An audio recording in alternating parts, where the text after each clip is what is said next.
Hi hello ಎಲ್ರಿಗೂ ಕೂಡ ನಮಸ್ಕಾರ everyone welcome back to your my channel. ಸ್ನೇಹಿತರೆ, ನಿಮಗೂ ಕೂಡ ಓಪನ್ ಪೋರ್ಸ್ ಹಾಗೆ ಭಂಗು ತುಂಬಾ ದಿನಗಳಿಂದ ನಿಮ್ಮ ಮುಖದ ಮೇಲೆ ಕಾಣ್ತಾ ಇರುವಂಥ ಸಮಸ್ಯೆ ಇದ್ದರೆ ಖಂಡಿತವಾಗಿ ಈ ವಿಡಿಯೋ ಸ್ಕಿಪ್ ಮಾಡದೆ ಹೋಗಬೇಡಿ. ಯಾಕಂದರೆ ನೀವು ಏನಾದರೂ ಸ್ಕಿಪ್ ಮಾಡಿಬಿಟ್ರೆ ನಿಮ್ಮ ಮುಖದ ಕಾಂತಿ ಕಡಿಮೆ ಆಗಿಬಿಡುತ್ತೆ ಸ್ನೇಹಿತರೆ. ಯಾಕಂದರೆ ಈ ಥರ ಇರುವಂಥದ್ದು ನೀವು ಕೂಡ ಟ್ರೈ ಮಾಡಿದ್ರೆ ನಿಮ್ಮ ಮುಖದ ಮೇಲೆ ಎಷ್ಟೇ ಹಳೆ ಭಂಗಿದ್ರೂ ಕೂಡ ಕಡಿಮೆ ಆಗುತ್ತೆ. ಹಾಗೆ ನಿಮ್ಮ ಮುಖದ ಮೇಲೆ ಎಷ್ಟೆಲ್ಲ ಭಂಗಿನ ಸಮಸ್ಯೆ ತುಂಬ ದಿನಗಳಿಂದ ಇದ್ರೂ ಕೂಡ ಅದು ಕಡಿಮೆ ಮಾಡ್ಕೋಬೋದು. ಬನ್ನಿ ಮತ್ತೆ ವಿಡಿಯೋ ಕೂಡ ತಡ ಮಾಡದೆ ತೋರಿಸ್ಕೊಡ್ತೀನಿ. ಸ್ನೇಹಿತರೆ, ಎಲ್ಲರ ಮನೆಯಲ್ಲಿ ಕೂಡ ಇರುವಂಥದ್ದು ಪದಾರ್ಥ ಅಂತೀವಲ್ಲ, ಎಲ್ಲರ ಮನೇಲಿ ಇರುವಂಥದ್ದು ಗಿಡ ನೋಡಿ, ಎಲ್ಲರ ಮನೆಯಲ್ಲೂ ಕೂಡ ಇದ್ದೇ ಇರುವಂಥ ಗಿಡ. ಈ ಗಿಡದಿಂದ ನಾವು ಕೂಡ ಭಂಗ ಕಡಿಮೆ ಮಾಡ್ಕೋಬೋದಂತ ನನಗೂ ಕೂಡ ಆಶ್ಚರ್ಯ ಪಟ್ಬಿಟ್ಟೆ. ಇಷ್ಟು ಚೆನ್ನಾಗಿರುವಂಥ ಗಿಡ, ಅದು ಸೇವನೆ ಕೂಡ ಮಾಡ್ತಾ ಇರ್ತೀವಿ. ಸೇವನೆ ಅಂದರೆ ನಾವು ಯಾವಾಗಲೂ ಕೂಡ ತಿಂತಾ ಇರುವಂಥದ್ದೇ ನೋಡಿ. ಇದು ಗಿಡ ಎಲೆ ತುಂಬಾ ಚೆನ್ನಾಗಿದೆ, ದೇಹಕ್ಕೂ ಕೂಡ ಆರೋಗ್ಯಕ್ಕೂ ಕೂಡ ಒಳ್ಳೆಯದು. ಇದು ಯಾವುದ ಗಿಡ ಅಂತಂದರೆ ಸ್ನೇಹಿತರೆ, ನಮ್ಮ ಮನೆಯಲ್ಲಿ ಬೆಳೆಸುವಂಥದ್ದು ಏನಂದರೆ ತುಳಸಿ ಗಿಡ. ಸ್ನೇಹಿತರೆ, ಎಲ್ಲರ ಮನೆಯಲ್ಲೂ ಕೂಡ ತುಳಸಿ ಗಿಡ ಇದ್ದೇ ಇರುತ್ತೆ. ತುಳಸಿ ಎಲೆ ಇಷ್ಟು ಯೂಸ್ಫುಲ್ ಅಂತ ನಾನು ಕೂಡ ಟ್ರೈ ಮಾಡಿದ ಮೇಲೆ ಗೊತ್ತಾಯಿತು. ನಿಮ್ಮ ಮನೆಯಲ್ಲಿದ್ದರೂ ಕೂಡ ತುಳಸಿ ಗಿಡ ಇದ್ದರೆ ಖಂಡಿತವಾಗಿ ನಿಮ್ಮ ಮನೆಯಲ್ಲಿ ಯಾರಿಗಾದರೂ ಭಂಗಿನ ಸಮಸ್ಯೆ ಆದರೂ ಕೂಡ ಖಂಡಿತವಾಗಿ ಅವ್ರಿಗೂ ಕೂಡ ವಿಡಿಯೋ ಶೇರ್ ಮಾಡಿ. ಇಲ್ಲಾಂದರೆ ನೀವು ಕೂಡ ನಿಮ್ಮ ಮನೆಯಲ್ಲಿ ಯಾರಿಗಾದರೂ ಕೂಡ ಅವರಿಗೂ ಕೂಡ ಮಾಡಿಕೊಡಿ. ಖಂಡಿತವಾಗಿ ಈ ಭಂಗಿನ ಸಮಸ್ಯೆಗೆ ಒಳ್ಳೆಯದಾದ ಪರಿಹಾರ ಅನ್ಬೋದು. ಇದು ನಮ್ಮ ತುಳಸಿ ಗಿಡ ನೋಡಿ ಸ್ನೇಹಿತರೆ. ತುಳಸಿ ಗಿಡದಿಂದ ಎಲೆ ಚೆನ್ನಾಗಿ ಕಡ್ಕೊಂಡು ತೊಗೊಂಬಂದಿದ್ದೀನಿ. ಚೆನ್ನಾಗಿ ವಾಶ್ ಮಾಡ್ಕೊಂಡು ತಗೋಬೇಕು. ಯಾಕಂದರೆ ಮುಖಕ್ಕೆ ಯೂಸ್ ಮಾಡಬೇಕಂದ್ರೆ ಸ್ವಲ್ಪ ಚೆನ್ನಾಗಿ ಕ್ಲೀನ್ ಮಾಡ್ಕೋಬೇಕಾಗತ್ತೆ.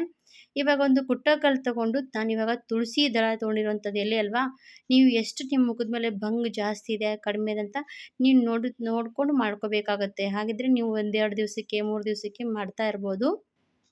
ಇವಾಗ ನೋಡಿ, ಚೆನ್ನಾಗಿ ಕುಟ್ಟೋ ಕಲ್ಲಲ್ಲಿ ಹಾಕಿ ಚೆನ್ನಾಗಿ ಕುಟ್ಕೊಂಡು ತೊಗೋಬೇಕು. ರಸ ಬಿಡೋವರೆಗೂ ಕೂಡ ನಾವು ಇದು ಕುಟ್ಟಲೇಬೇಕಾಗತ್ತೆ. ಈ ನಮಗೆ ತುಳಸಿ ಗಿಡದಿಂದ ರಸ ಬರುತ್ತಲ್ವ ಎಲೆಯಿಂದ, ಇದು ನಮಗೆ ತುಂಬಾ ಇಂಪಾರ್ಟೆಂಟ್. ಯಾಕಂದರೆ ನಮ್ಮ ಮುಖದ ಮೇಲೆ ಭಂಗಿರಲಿ, ಓಪನ್ ಪೋರ್ಸ್ ಇರಲಿ, ಎಲ್ಲದಕ್ಕೂ ಕೂಡ ಚೆನ್ನಾಗಿ ಪರಿಹಾರ ಕೊಡುತ್ತೆ ಸ್ನೇಹಿತರೆ. 1 ಸರ್ತಿ 2 ಸರ್ತಿ ಯೂಸ್ ಮಾಡ್ತಾ ಹೋದರೆ ನಿಮಗೆ ರಿಸಲ್ಟ್ ಕೂಡ ಸಿಗುತ್ತೆ. ಹಾಗಿದ್ರೆ ಖಂಡಿತವಾಗಿ ಮುಖದ ಮೇಲೆ ಭಂಗ್ ತುಂಬ ದಿನಗಳಿಂದ ಇದ್ದರೆ ನೀವು ಯಾವುದಾದ್ರೂ ಕ್ರೀಮ್ ಯೂಸ್ ಮಾಡಿದ್ರೂ ಕೂಡ ನಿಮ್ಮ ಭಂಗ್ ಕಡಿಮೆ ಆಗಿಲ್ಲ ಅಂದರೆ ಈ ಥರ ಇರುವಂಥದ್ದು ಖಂಡಿತವಾಗಿ ಫಾಲೋ ಮಾಡಿ ನೋಡಿ. ಇವಾಗ ನೋಡಿ, ಎಲ್ಲ ಕೂಡ ಕುಟ್ಕೊಂಡು ತೊಗೊಂಡಾಯ್ತು. ನಾವು ಎಷ್ಟು ತನಕ ಕುಟ್ತೀವಿ ಅಷ್ಟು ಚೆನ್ನಾಗಿ ಅದು ರಸ ಬಿಡೋದಕ್ಕೆ ಆಗುತ್ತೆ. ಹಾಗಾಗಿ ಕುಟ್ಲೇಬೇಕಾಗುತ್ತೆ. ಚೆನ್ನಾಗಿ ಸಣ್ಣವಾಗಿ ಕುಟ್ಕೊಳ್ಳಿ. ಇದೇನಾದರೂ ಮಿಕ್ಸಿಯಲ್ಲಿ ಮಾಡೋದಕ್ಕೆ ಹೋದರೆ ಇಷ್ಟು ಚೆನ್ನಾಗಿ ರಸ ಬರೋದಿಲ್ಲ ವೀಕ್ಷಕರೇ. ಇವಾಗ ಇದು ರೆಡಿ ಮಾಡ್ಕೊಳ್ಳೋದಕ್ಕೆ ಒಂದು ನಾನು ಡಬ್ಬಿ ತೊಗೊಂಡಿದ್ದೀನಿ. ನಾನು ಸ್ವಲ್ಪ ಪ್ರಮಾಣದಲ್ಲಿ ನಮಗೆ 4ರಿಂದ 5 ದಿವಸದಷ್ಟು ಆಗೋಷ್ಟು ಮಾಡ್ತಾಯಿದ್ದೀನಿ. ನೀವು ಬೇಕಾದರೆ ದೊಡ್ಡ ಡಬ್ಬಿಯಲ್ಲಿ ಕೂಡ ಮಾಡಿ ಇಟ್ಕೋಬೋದು. ಇವಾಗ ಯಾವ ರೀತಿಯಾಗಿ ಮಾಡಿ ಇಟ್ಕೋಬೋದು ಅಂತ ಪೂರ್ತಿ ವಿಡಿಯೋ ನೋಡ್ಕೊಂಡು ಹೋಗಿ. ಫಸ್ಟಿಗೆ ನೋಡಿ, ಕುಟ್ಟಿರೋಂಥ ಪೇಸ್ಟು ನಾನು ಇವಾಗ ಸಣ್ಣದಾಗಿರುವಂಥ ಟೀ ಸೋಸುವಂಥ ಚಾಳಣಿ ತೊಗೊಂಡಿದ್ದೀನಿ. ಆ ಚಾಳಣಿಯಲ್ಲಿ ಹಾಕಿ ನಾವು ಇದು ರಸವನ್ನು ತೆಕ್ಕೋಬೇಕಾಗುತ್ತೆ. ಈ ರಸವನ್ನು ಸಣ್ಣ ಡಬ್ಬಿ ತೊಗೊಂಡಿದ್ದೀನಲ್ವ, ಆ ಡಬ್ಬಿಯಲ್ಲಿ ಹಾಕಿ ಇಟ್ಕೊಳ್ತಾ ಇದ್ದೀನಿ. ಇದು ನಾವು ಯೂಸ್ ಮಾಡ್ಬೇಕು ಯಾವ ರೀತಿ ಅಂತ ಅದು ಕೂಡ ಹೇಳ್ಕೊಡ್ತೀನಿ. ನಿಮ್ಗೆ ಯಾವ ರೀತಿ ಹಚ್ಕೋಬೇಕಂತ ಅದು ಕೂಡ ತೋರಿಸ್ತೀನಿ. ನೋಡಿ, ಈ ರಸ ಚೆನ್ನಾಗಿ ಹಿಂಡ್ಕೊಂಡು ತೊಗೊಳ್ಳಿ. ಎಷ್ಟು ರಸ ಬರ್ತಾ ಇರೋಂಥದ್ದು ನೋಡಿ, ಈ ಥರ ರಸ ಬರಬೇಕು. ಅಲ್ಲಿವರೆಗೂ ಕುಟ್ಲೇಬೇಕಾಗತ್ತೆ. ಇಷ್ಟು ತುಳಸಿ ಗಿಡದಲ್ಲಿ ರಸ ಚೆನ್ನಾಗಿ ಬಿಟ್ಕೊಳ್ಳೋವರೆಗೂ ಕುಟ್ಕೋಬೇಕು. ಒಂದು ಹನಿ ಕೂಡ ನೀರಲ್ಲಿ ಮಿಕ್ಸ್ ಮಾಡಬಾರ್ದು ಸ್ನೇಹಿತರೆ. ಯಾಕಂದರೆ ನೀರು ಮಿಕ್ಸ್ ಮಾಡಿದೆ ಅಂದರೆ ನಮಗೆ ರಿಸಲ್ಟ್ ಚೆನ್ನಾಗಿ ಸಿಗೋದಿಲ್ಲ. ಹಾಗಾಗಿ ಇವಾಗ ನೋಡಿ ಎಷ್ಟು ರಸ ಬಂತು ಅಂತ. ಈ ರಸ ಬಂದಿರೋವಂಥದ್ದು ನಮಗೆ ಯೂಸ್ಫುಲ್ ಯಾವ ರೀತಿಯಾಗಿ ನಮ್ಮ ಮುಖದ ಮೇಲೆ ಓಪನ್ ಪೋರ್ಸ್, ಭಂಗು ಈ ಥರ ಇರುವಂಥ ಸಮಸ್ಯೆಗೆ ಯಾವ ರೀತಿಯಾಗಿ ಬಳಕೆ ಮಾಡ್ಬೋದಂತ ಹೇಳ್ಕೊಡ್ತೀನಿ ನೋಡಿ. ಇವಾಗ ಇದು ರಸ ಅಲ್ವಾ ಸ್ನೇಹಿತರೆ, ತುಳಸಿ ಗಿಡದ ಎಲೆಯಿಂದ ತಯಾರಿಸಿರುವಂಥ ರಸ. ನೀವು ಬೇಕಾದರೆ ಒಂದೊಂದು ಸ್ಪೂನ್ ಕುಡಿಬೋದು, ಚೆನ್ನಾಗಿರುತ್ತೆ ಸ್ನೇಹಿತರೆ. ಇವಾಗ ಈ ರಸದಲ್ಲಿ ನಾನು ಅಲೋವೆರಾ ಜೆಲ್ ಹಾಕ್ತಾ ಇರುವಂಥದ್ದು. ಅಲೋವೆರಾ ಜೆಲ್ ಹಾಕ್ತಾಯಿದ್ದೀನಿ ನೋಡಿ. ನೀವು ಬೇಕಾದರೆ ನಿಮ್ಮ ಗಿಡದಲ್ಲಿಂದ ಸಿಗುವಂಥ ಅಲೋವೆರಾ ಜೆಲ್ ಕೂಡ ಹಾಕ್ಬೋದು. ಒಬ್ರಿಬ್ರಿಗೆ ಏನಾಗುತ್ತೆ ಅಂದರೆ ಅದು ಆ ಥರ ಹಾಕಿದ್ರೆ ಸ್ವಲ್ಪ ಜಾಸ್ತಿ ತುರಿಕೆ ಇಡುತ್ತೆ. ಅದಕ್ಕೋಸ್ಕರ ನೀವು ಇದೇ ಥರ ಅಲೋವೆರಾ ಜೆಲ್ ತಂದು ಹಾಕ್ಬೋದು. ಅದ್ರ ಜೊತೆಗೆ ಸ್ನೇಹಿತರೆ, ನಾನು ಫ್ರೆಶ್ ಆಗಿರುವಂಥ ಗಿಡದಿಂದ ನೋಡಿ, ನಮ್ಮ ಕಡೆ ಚೆನ್ನಾಗಿ ಜೇನು ಗಿಡದಿಂದ ತಂದಿರುವಂಥದ್ದು ಇದು ನಾನು ಜೇನುತುಪ್ಪ ಹಾಕ್ತಾಯಿದ್ದೀನಿ. ಗಿಡದಲ್ಲಿ ಆಗುವಂಥ ಜೇನು ನೋಡಿ, ಅದರಿಂದ ಜೇನು ಬಿಡಿಸ್ಕೊಂಡು ಬಂದಿರೋವಂಥದ್ದು. ಆ ಜೇನುತುಪ್ಪ 1 ಸ್ಪೂನಷ್ಟು ಹಾಕಬೇಕು. ತುಂಬಾ ಹೀಟಾಗಿರುತ್ತೆ ಇದು.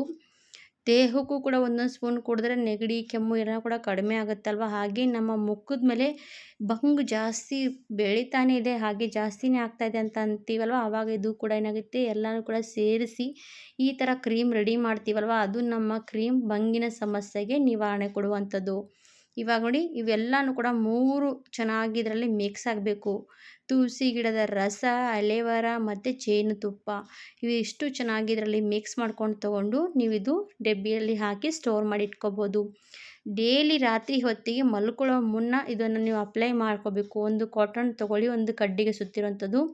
ಈ ಥರ ಕಾಟನ್ ಚೆನ್ನಾಗಿ ಇದರಲ್ಲಿ ಎತ್ಕೊಂಡು ನಾವು ಮುಖದ ಮೇಲೆ ಎಲ್ಲೆಲ್ಲಿ ಭಂಗ ಆಗಿರುತ್ತಲ್ವ ಅಲ್ಲೆಲ್ಲ ಕೂಡ ಅಪ್ಲೈ ಮಾಡ್ಕೋಬೇಕು. ನಾನಿವಾಗ ತೋರಿಸ್ತೀನಿ ನಿಮಗೆ ಕೈ ಮೇಲೆ. ಈ ಥರ ನೀವು ನಿಮ್ಮ ಹತ್ರ ಚೆನ್ನಾಗಿ ಈ ಥರ ರೆಡಿ ಮಾಡಿ ಇಟ್ಕೊಂಡ್ಬಿಟ್ರೆ ಒಂದು 3 ದಿನ 4 ದಿನ ಆದಮೇಲೆ ಇಷ್ಟೆಷ್ಟು ರೆಡಿ ಮಾಡಿ ಇಟ್ಕೊಂಡಿರ್ತೀವಲ್ವ, ನಮಗೆ ಟೈಮ್ ಕೂಡ ಸೇವ್ ಆಗುತ್ತೆ. ರೆಡಿ ಮಾಡಿ ಇಟ್ಕೊಂಡ್ಮೇಲೆ ಮತ್ತೆ ಖಾಲಿ ಆದಮೇಲೆ ಮತ್ತೆ ಮಾಡ್ಕೋಬೇಕು. ಒಂದು ವಾರ ಅಷ್ಟೇ ನೀವು ಟ್ರೈ ಮಾಡಿ, ನಿಮ್ಮ ಭಂಗು ಪೂರ್ತಿಯಾಗಿ ಕಡಿಮೆ ಆಗುತ್ತೆ. ನೋಡಿ ಎಲ್ಲೆಲ್ಲಿ ಭಂಗ ಆಗಿರ್ತಾರಲ್ಲ ಈ ಕಾಟನ್ ಎದ್ಕೊಂಡು ಈ ರೀತಿ ಹಚ್ಚಬೇಕು. ಸ್ವಲ್ಪ ಹೊತ್ತು ಫ್ಯಾನ್ ಕೆಳಗಡೆ ಡ್ರೈ ಆಗೋದಕ್ಕೆ ಬಿಡಬೇಕು. ಡ್ರೈ ಆದಮೇಲೆ ಮತ್ತೊಂದು ಸರ್ತಿ ಅಪ್ಲೈ ಮಾಡಿ ಇದೇ ರೀತಿಯಾಗಿ ಬಿಟ್ಕೋಬೇಕು. ಮತ್ತು ನೀವು ರಾತ್ರಿ ಹೊತ್ತಿಗೆ ವಾಶ್ ಮಾಡಬಾರ್ದು ಮುಖ, ಬೆಳಗ್ಗೆ ಸ್ನಾನ ಮಾಡಿಕೊಂಡ್ರೆ ನಡೆಯುತ್ತೆ. ಇದೇ ರೀತಿಯಾಗಿ ಮಾಡ್ತಾ ಹೋಗಿ ನಿಮ್ಮ ಮುಖದ ಮೇಲೆ ಎಷ್ಟೇ ಭಂಗಿರಲಿ, ಎಷ್ಟೇ ಓಪನ್ ಪೋರ್ಸ್ ಇರಲಿ ಎಲ್ಲನೂ ಕೂಡ ಕಡಿಮೆ ಆಗುತ್ತೆ. ಖಂಡಿತವಾಗಿ ಟ್ರೈ ಮಾಡಿ. ನಿಮಗೂ ಕೂಡ ಯೂಸ್ಫುಲ್ ಅನಿಸಿದ್ರೆ ನಮ್ಮ ವಿಡಿಯೋಗೂ ಕೂಡ ಲೈಕ್ ಕೊಡಿ, ಶೇರ್ ಮಾಡಿ. ಧನ್ಯವಾದ ಎಲ್ರಿಗೂ ಕೂಡ. ಇದೇ ರೀತಿ ನಮ್ಮ ವಿಡಿಯೋಗೂ ಕೂಡ ಸಪೋರ್ಟ್ ಮಾಡ್ತೀರಾ ಅಂತ ಕೇಳ್ಕೊಳ್ತೀನಿ ಸ್ನೇಹಿತರೆ. ನೀವು ಕೂಡ ನಮ್ಮ ವಿಡಿಯೋಗೆ ಸಪೋರ್ಟ್ ಮಾಡಿದ್ರೆ ನಾವು ಕೂಡ ಹೊಸ ವಿಡಿಯೋ ತರ್ತಾ ಹೋಗ್ತೀವಿ ಅಂತ ಕೇಳ್ಕೊಳ್ತೀನಿ ಸ್ನೇಹಿತರೆ. ಹಾಗಿದ್ರೆ ಸ್ನೇಹಿತರೆ, ಥ್ಯಾಂಕ್ ಯು ಫಾರ್ ವಾಚಿಂಗ್. ಬಾಯ್ ಬಾಯ್. ಇದೇ ರೀತಿಯಾಗಿ ಹೊಸ ವಿಡಿಯೋ ಜೊತೆಗೆ ಹೊಸ ಸರ್ತಿ ಸಿಗೋಣ. ಅಲ್ಲಿವರೆಗೂ ನಮ್ಮ ವಿಡಿಯೋ ನೋಡಿದ್ದಕ್ಕೆ ಧನ್ಯವಾದ ಸ್ನೇಹಿತರೆ ಎಲ್ರಿಗೂ ಕೂಡ.